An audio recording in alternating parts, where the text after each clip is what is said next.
ஆன்மீகத்தின் வழிநடக்கும் அன்பு சொந்தங்கள் அனைவருக்கும் வணக்கம். பொதுவா நம்மளுடைய வாழ்க்கையில நம்ம எல்லாருடைய எதிர்பார்ப்பு என்ன தெரியுங்களா? இன்னைக்காவது நமக்கு நல்லது நடந்துராதா? அட இந்த வாரமாச்சும் நமக்கு ஒரு நல்ல வாரமா இருக்காதா? இந்த மாதம், அட இந்த வருஷம் அப்படின்னு நம்மளுடைய எதிர்பார்ப்பு என்னவோ நீண்டுகிட்டே தான் இருக்கு. ஆனா ஒரு நாளும் நம்ம சொல்ற மாதிரி இல்ல. அதாவது, ஆஹா! என்னடா வாழ்க்கை அப்படிங்கிற மாதிரியும், அடடா! அப்படிங்கிற மாதிரியும் ஒரு நாளும் இல்ல. ஆனா இதுக்கு எல்லாத்துக்கும் நேர்மாறா வந்துட்டு கடவுள் நமக்கு ஒரு வாழ்க்கைய குடுத்திருப்பான். எப்படி தெரியுங்களா? "நீ கஷ்டப்பட்டே சாகு. நீ எப்பவும் பாத்தீனாக்கா, ஒரு எட்டு வச்சுனாக்கா, உன்ன 10 எட்டு நான் கீழ இழுத்து விடுவேன். உன் வாழ்க்கையில ஒரு நாளும் நீ சிரிக்கணும்னு நெனச்சிராத. ஒரு வாட்டி நீ சிரிச்ச அப்படின்னாக்கா, 10 வாட்டி உன்ன அழுக விட்டுருவேன்." இப்படிதான் வாழ்க்கைய குடுத்திருப்பாங்க. இல்லையா? ஆனா, இது எல்லாம் நிரந்தரமா அப்டின்னாக்க நிச்சயமா கிடையாதுங்க. நம்ம இப்ப சொல்றோம் இல்லையா? இது எல்லாமே நம்மளுடைய ஆதங்கம் தான். ஆனா கடவுள பொறுத்தவரைக்கும் அப்படி கிடையாது. இதுக்கு ஒரு எக்ஸாம்பிள் சொல்லணும்னாக்க, நம்மளுடைய அப்பா, அம்மா கிட்ட நம்ம நெறைய எதிர்பார்ப்பு வச்சிருப்போம். நெறைய ஆசைப்பட்டு கேட்டு அழுது போறோம்ன்னு இருப்போம்.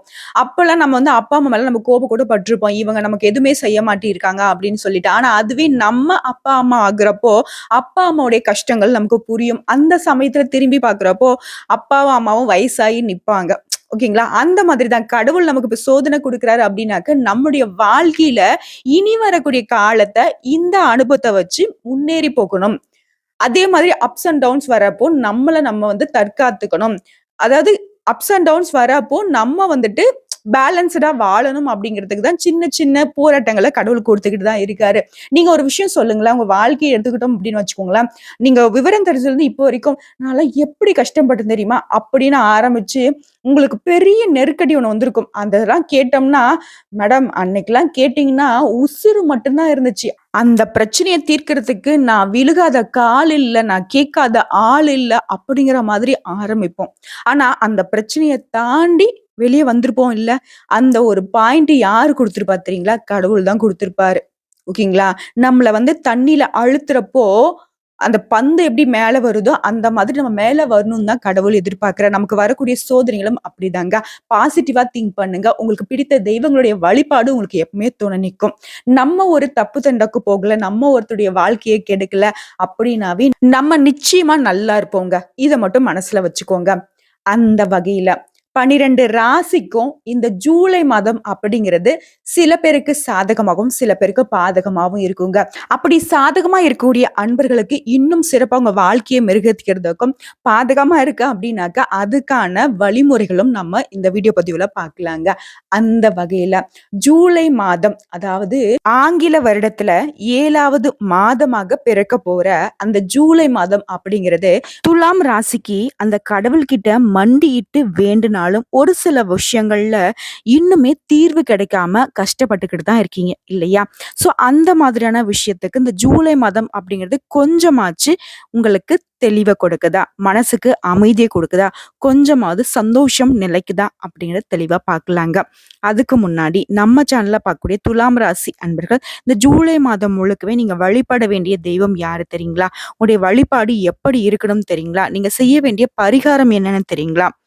நீங்க வணங்க வேண்டிய தெய்வம்னு பார்த்தோம்னாக்கா, ஐயப்பன் சுவாமியை வழிபாடு செய்ய, ஐயப்பன் சுவாமிக்கு நெய் அபிஷேகம் மற்றும் அர்ச்சனை செய்து வழிபாடு செய்ய, உங்களுடைய கஷ்டங்கள் காணாமல் போகும். பொதுவா இந்த துலாம் ராசிக்காரங்க யாரு தெரியுங்களா? சுக்கிர பகவானை ராசி அதிபதியாக வச்சிருக்கீங்க தான். ஆனா, எந்த விதத்திலயும் அவருடைய பலம் அப்படிங்கிறது உங்களுக்கு இல்ல. காரணம் என்ன தெரியுங்களா? நீங்க நியாயமா நடந்துக்கிறீங்க. நியாயம் அப்படிங்கிறது நீங்களும் நியாயமா இருக்கணும், நானும் நியாயமா இருக்கணும். எக்ஸாம்பிளுக்கு சொல்லணும்னா, நீங்க ஒரு வியாபாரியா இருக்கீங்கன்னு வச்சுக்கோங்களேன். உங்ககிட்ட பொருள் வாங்கக்கூடிய ஆட்களும் நேர்மையா இருந்தா மட்டும் தான் உங்களுடைய அந்த வியாபாரம் பெருகும். சப்போஸ் நீங்க நேர்மையான முறையில ஒரு தரமான பொருள விற்பனை பண்ணிக்கிட்டு இருக்கீங்க. உங்ககிட்ட பொருள வாங்கக்கூடியவங்க கடன் வச்சுட்டு போனா, உங்களால அந்த தரமான பொருள தொடர்ந்து கொடுக்க முடியுமா? தல மேல துண்ட போட்டுக்கிட்டு கடைய இழுத்து மூடிட்டு நீங்களே கஷ்டப்படக்கூடிய நிலைமைக்கு போயிடுவீங்க. ஸோ நீங்க எந்தெந்த இடங்கள்ல ஒளிவு மறைவா இருக்கணும்ங்கிறத கொஞ்சம் ஃபாலோ பண்ணுங்க. எப்பவும் நான் இப்படிதான் அப்படின்னு சொல்லிட்டு வெளிப்படையா இருக்கிறதுனால தான் உங்கள எல்லாரும் பதம் பார்த்துட்டு இருக்காங்க. அவங்களுடைய கஷ்டத்துக்கும் உங்கள பயன்படுத்துறாங்க. இவன் ஒரு இளிச்ச வாயன் அப்படின்னு சொல்லிட்டு உங்க தலையில உட்காந்து மொளகா அரைச்சுட்டு இருக்கான். இந்த விஷயம் உண்மை நினைச்சா துலாம் ராசிக்காரங்களே முடிவு சொல்லுங்க. கமெண்ட் பாக்ஸ்ல பதிவிடுங்க. எந்தெந்த விஷயங்கள நீங்க ஏமாந்துருக்கீங்க அப்படின்னு. பொதுவாவே நீங்கன்னு வந்துட்டா மத்தவங்க எல்லாருக்கும் நல்லாவே தெரியும். உங்க மேல அவ்ளோ நம்பிக்கை இருக்கு. அதாவது உங்கள ஏமாத்துறதுக்கு. நீங்க அவங்கள ஏமாத்த மாட்டீங்க அப்படிங்கிறதுல அவங்களுக்கு நம்பிக்கை இருக்கு. உண்மைதானே? குடும்பத்துல இருக்கிறவங்க அதற்கும் ஒரு படி மேல. வெளிய இருக்கிறவங்க தான் ஏமாத்துறாங்கன்னு பார்த்தா, குடும்பத்துல இருக்கிறவங்க அதுக்கும் மேல. நல்லா பயன்படுத்துறாங்க. ஒரு சில ஆட்கள் மட்டும் தான் இவங்களுக்கு நண்பகத்தன்மையோட இருப்பாங்க. அந்த ஒரு சிலர இவங்க கொஞ்சம் தள்ளி தான் வச்சிருக்கீங்க. அத மட்டும் ஏன்னு கொஞ்சம் பார்த்துக்கோங்க. போலிய அருகில வச்சுக்கிறீங்க. உண்மையானவங்கள கொஞ்சம் தள்ளி வச்சிருக்கீங்க. கொஞ்சம் நீங்க விழிப்புணர்வோட இருந்தீங்க அப்படின்னா, நல்லத பக்கத்திலயும், கெட்டத தூரமும் வைக்க முடியும். இத மட்டும் மாற்றத்த கொண்டு வந்துட்டீங்கன்னாக்கா, துலாம் ராசி அப்படிங்கிறது எப்பவுமே உங்களுடைய நீதிக்கும், நேர்மைக்கும் எப்படி நீங்க சொந்தக்காரங்களோ, அதே மாதிரி வெற்றிக்கும் சொந்தக்காரங்களா மாற முடியும். இத மட்டும் பயன்படுத்திக்கோங்க. இது ஜூலை மாதம் மட்டும் கிடையாது. உங்க வாழ்க்கைக்கான சூட்சுமமும் கூட. புரியுதுங்களா? ஸோ இப்பேற்பட்ட உங்களுக்கு இந்த ஜூலை மாதம் அப்படிங்கிறது எந்தெந்த மாதிரியான மாற்றங்கள தரப்போகுது? அந்த வகையில உங்களுடைய ராசியில எந்தெந்த கிரக நிலைகள் எங்கெங்க அமர்ந்திருக்காங்க? மேலும் இந்த மாதத்துல எந்தெந்த கிரக நிலைகளுடைய மாற்றம் இருக்கு அப்படிங்கிறதையும் பார்க்கலாம். இந்த கிரக நிலையுடைய அமைப்பை பொறுத்தும், இந்த கிரக நிலைகளுடைய மாற்றத்தை பொறுத்தும் தான் துலாம் ராசிக்கு இந்த ஜூலை மாதத்துடைய பலன் இருக்கு. சரிங்களா? அது என்னென்ன தெளிவா பார்க்கலாங்களா? துலாம் ராசியை பொறுத்தவரைக்கும் சித்திரையில 3ஆம் பாதம், 4ஆம் பாதம் மற்றும் சுவாதி நட்சத்திரம். இதைத் தொடர்ந்து விசாகத்துல இருக்கக்கூடிய 1ஆம் பாதம், 2ஆம் பாதம், 3ஆம் பாதம். இந்த நட்சத்திரங்கள் எல்லாமே சேர்ந்தது தாங்க துலாம் ராசி. அந்த வகையில பஞ்சமஸ்தானத்துல சனி பகவான் வக்ர கதியிலையும், அடுத்ததா சந்திர பகவானும் அதே பஞ்சமஸ்தானத்துல அமர்ந்திருக்காரு. அடுத்ததா ரண, ருண, ரோகஸ்தானத்துல ராகு பகவானும், களத்திரஸ்தானத்துல செவ்வாய் பகவானும், அஷ்டமஸ்தானத்துல குரு பகவானும், பாக்கியஸ்தானத்துல சூரிய பகவான் மற்றும் சுக்கிர பகவான் கூட்டணியிலையும் அமர்ந்திருக்காங்க. இவர்களை தொடர்ந்து தொழில் ஸ்தானத்துல புதன் பகவானும், அயன சயன போகஸ்தானத்துல கேது பகவான் என கிரக நிலையுடைய அமைப்பு இருக்கு. அடுத்ததா இந்த மாதத்துடைய கிரகங்களோட மாற்றம்னு பார்த்தோம்னா 7/7/2024 அன்னைக்கு சுக்கிர பகவான் பாக்கியஸ்தானத்துல இருந்து தொழில் ஸ்தானத்துக்கு மாறி இருக்காரு. அடுத்த 11/7/2024 அன்னைக்கு செவ்வாய் பகவான் களத்திரஸ்தானத்துல இருந்து அஷ்டமஸ்தானத்துக்கு மாற போறாரு. இவரை தொடர்ந்து 16/7/2024 அன்னைக்கு சூரிய பகவான் பாக்கியஸ்தானத்துல இருந்து தொழில் ஸ்தானத்துக்கு மாறுறாருங்க. இதன் காரணமா துலாம் ராசிக்கு பலன்கள்னு பார்த்தோம்னா, நீதிக்கு முன் அனைவரும் சமம்.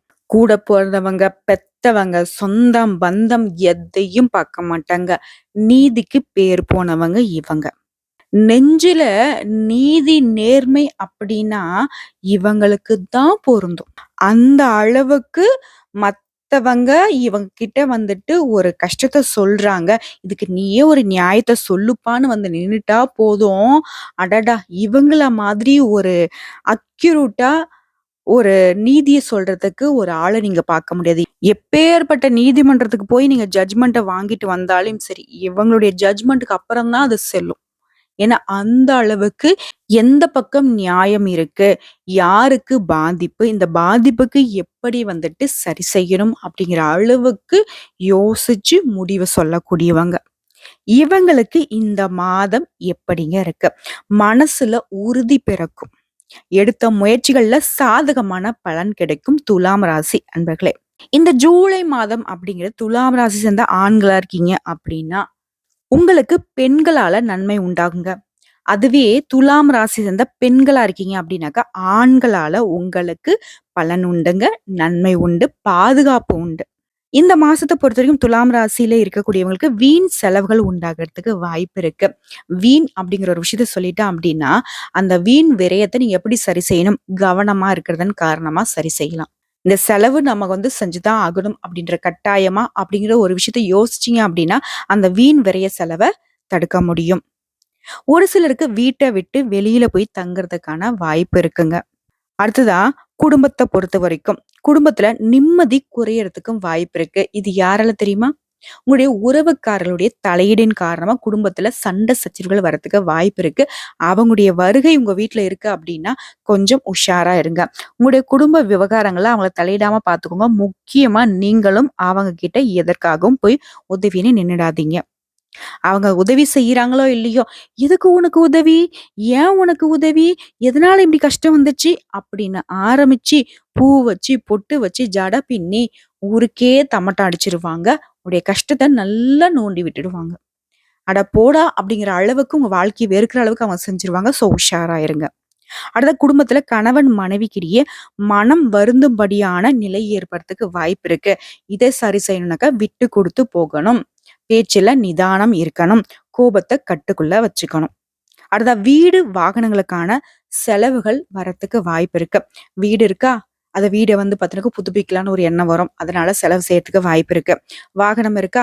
வாகனத்துக்கு வந்து பார்த்தீங்கன்னாக்கா, வேற வாங்கலாம் அப்படின்ற ஒரு எண்ணம் தோணலாம். இல்ல வந்து அந்த வாகனத்தை வந்து பார்த்தீங்கன்னாக்கா, புதுப்பிக்கலாம் அப்படிங்கிற ஒரு எண்ணம் தோணலாம். ஸோ இது வந்து பார்த்தீங்கன்னாக்கா, உங்களுக்கு தேவையா அப்படின்னு யோசிச்சு செலவு செய்யுங்க. வீண் செலவுகள் அப்படிங்கிறது இதுல கூட வரத்துக்கு வாய்ப்பு இருக்கு. ஏன்னா வீடு நல்லா தான் இருக்கும். ஆல்ட்ரேஷன் பண்ணி நம்ம இது பண்ணணுன்ற அவசியம் இல்லாம தான் இருக்கும். ஆனா நம்மளுடைய கை சும்மா இருக்காம அத வந்து செய்யறதுக்கும் ஒரு எண்ணம் தோணும். ஸோ அந்த செகண்ட்ல கொஞ்சம் யோசிச்சுக்கோங்க. அடுத்த பெண்கள பொறுத்தவரைக்கும் நீங்க எதிர்பார்த்த காரியங்கள் நடந்து முடியுங்க. செலவுகள் அதிகரிச்சாலும், அந்த செலவுகள் உங்க கட்டுக்குள்ள இருக்குங்க.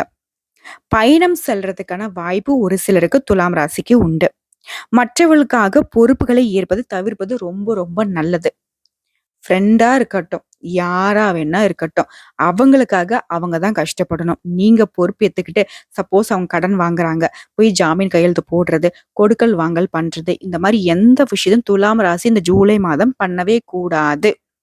அடுத்து சொந்தமா தொழில் செய்யக்கூடிய துலாம் ராசியை பொறுத்தவரைக்கும் தொழில், வியாபாரம் தொடர்பான முக்கிய முடிவுகள் எடுப்பதுல தடுமாற்றம் உண்டாகறதுக்கும் வாய்ப்பு இருக்கு.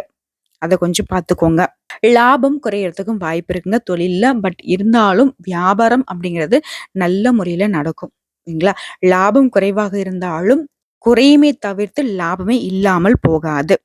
உங்களுடைய பயணங்கள் மூலம் சாதகமான முடிவு கிடைக்கும். கடித போக்குவரத்து உங்களுக்கு நன்மையை உண்டாக்குங்க. அடுத்ததா வியாபாரம் தொடர்பான நெருக்கடிகளை இந்த காலகட்டத்துல துலாம் ராசி சந்திக்கிறதுக்கான வாய்ப்பு இருக்கு. புதுசா வியாபாரம் தொடங்கலாம் அப்படின்ற காரியங்கள் உங்களுக்கு சாதகமான முடிவை கொடுக்குங்க. அடுத்த உத்தியோக பணிகள்ல இருக்கக்கூடிய துலாம் ராசியை பொறுத்த வரைக்கும் நீண்ட நேரம் பணியாற்ற வேண்டிய ஒரு சூழ்நிலை இருக்குங்க. பொறுப்புடன் நீங்க செயலாற்றுவதனால நிறைய நன்மைகள் உண்டு. புதிய பொறுப்புகள் சுமையாக வந்து சேருங்க. பொதுவா இந்த துலாம் ராசிக்காரர்கள பொறுத்தவரைக்கும் வேலைன்னு வந்துட்டா வெள்ளைக்காரங்கிற மாதிரி வேலை செய்வீங்க. சக ஊழியர்களே உங்க தல மேல வந்துட்டு வேலைய கட்டிட்டு போனாலும் பரவால்ல நான் செஞ்சு தரேன் அப்படின்னு சொல்லிட்டு செய்வீங்களே தவிர்த்து, அவங்கள வந்து தட்டி கழிக்க மாட்டீங்க. ஏன்னா வேலை அப்படிங்கிறது நம்மளுடைய ஆஃபீஸு. நம்ம ஒர்க் அப்படிங்கிறத ஆத்மார்த்தமா செய்வீங்க. முக்கியமா இந்த துலாம் ராசிக்காரங்க வந்துட்டு அரசாங்க உத்தியோகத்துல இருக்கீங்க அப்படின்னா, ரொம்பவே உத்தமம். உங்ககிட்ட வந்து உதவின்னு வந்து கேட்டுட்டா போதும். அந்த வேலைய வந்துட்டு முடிச்சு குடுத்துட்டு தான், அடுத்து உணவு அப்படிங்கிறதையும் நீங்க தேடுவீங்க. முக்கியமா உங்கள பொறுத்தவரைக்கும் ஒரு மைனஸான விஷயம் என்ன தெரியுமா? சக ஊழியர்களுக்கும் அந்த ஆஃபீஸ்க்கே நீங்க தலைவலியா இருப்பீங்க. ஏன்னு தெரியுமா? ஏன்னா, கை நீட்டி ஒத்த பைசா வாங்க மாட்டீங்க. உங்ககிட்ட யாராவது வந்து குடுத்தாலும் சரி, வேண்டான்னு சொல்றத மத்தவங்க வந்து பார்த்தீங்கன்னா, அவன் வேண்டான்னு சொல்லிட்டான்னு நமக்கும் குடுக்காம போயிடுவாங்களோ! அப்படின்லாம் அவங்க வந்து உங்க மேல பொறாம பண்ணிட்டு இருக்காங்க. உண்மை நினைச்சா கமெண்ட் பாக்ஸ்ல பதிவிடுங்க. அடுத்ததா அலுவலகத்துல பணம் கொடுக்கல் வாங்கல்ல ரொம்ப கவனமா இருங்க. இந்தா தரேன்பா அப்படின்னு சொல்லிட்டு வாங்கிட்டு போவாங்க.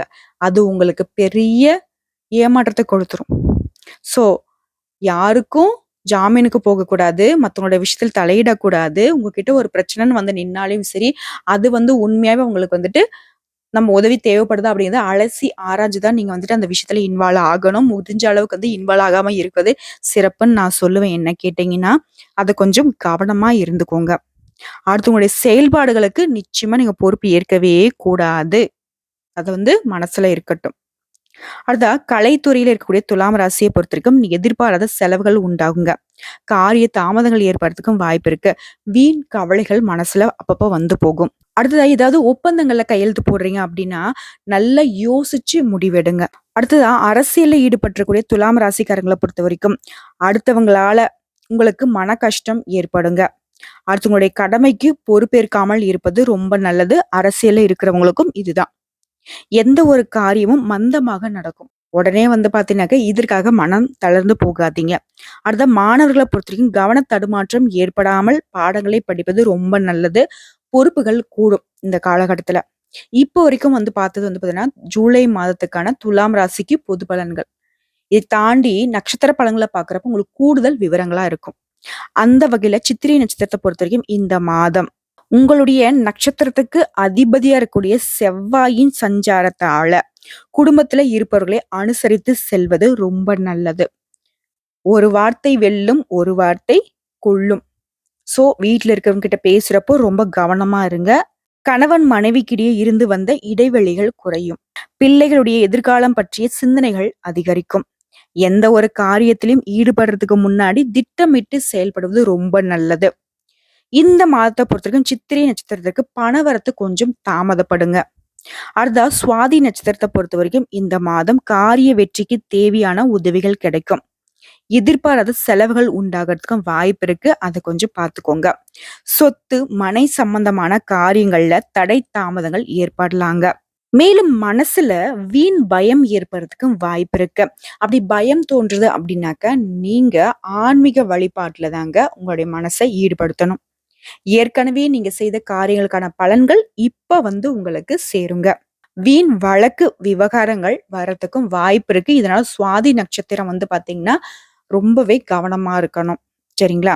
அடுத்தா விசாகம் நட்சத்திரத்தை பொறுத்தவரைக்கும் இந்த மாதம் எச்சரிக்கையாக செயல்படுவது ரொம்ப நல்லது. வெளிநாட்டு பயண வாய்ப்புகள் வரலாம். சிலர் வெளியூர் பயணம் செல்வீங்க. அடுத்ததா எதிர்பாலினத்தாருடன், அதாவது ஆணா இருந்தீங்க அப்படின்னாக்கா பெண் கிட்ட பழகுறப்பவோ, பெண்களா இருக்கீங்க அப்படின்னாக்கா ஆண்கள் கிட்ட பழகுறப்போ ரொம்ப கவனம் தேவை. மேலும் ஒரு சில நாட்களா ரொம்ப வந்து பார்த்தீங்கன்னாக்கா மனசு உடைஞ்சு போயிருந்தீங்க. ஆனா இந்த காலகட்டத்துல மனசுக்கு புதுசா ஒரு தெம்பு உண்டாகுங்க. மகிழ்ச்சி அதிகரிக்கும். ஆக மொத்தத்துல துலாம் ராசிக்காரர்களுக்கு இந்த ஜூலை மாதம் அப்படிங்கிறது நெறைய விஷயங்கள சாதகமா இருக்கு. அந்த நெறைய விஷயம் சாதகம் அப்படிங்கிறத இன்னும் பலப்படுத்தணும் அப்படின்னாக்கா, நீங்க எச்சரிக்கை உணர்வோட செயல்பட்டீங்கன்னா மட்டும் போதும். என்ன செய்கிறோம் அப்படிங்கிறத ஃபர்ஸ்ட்டு திட்டமிடுங்க. எப்படி செய்யணும் அப்படிங்கிறத பொறுமையா யோசிங்க.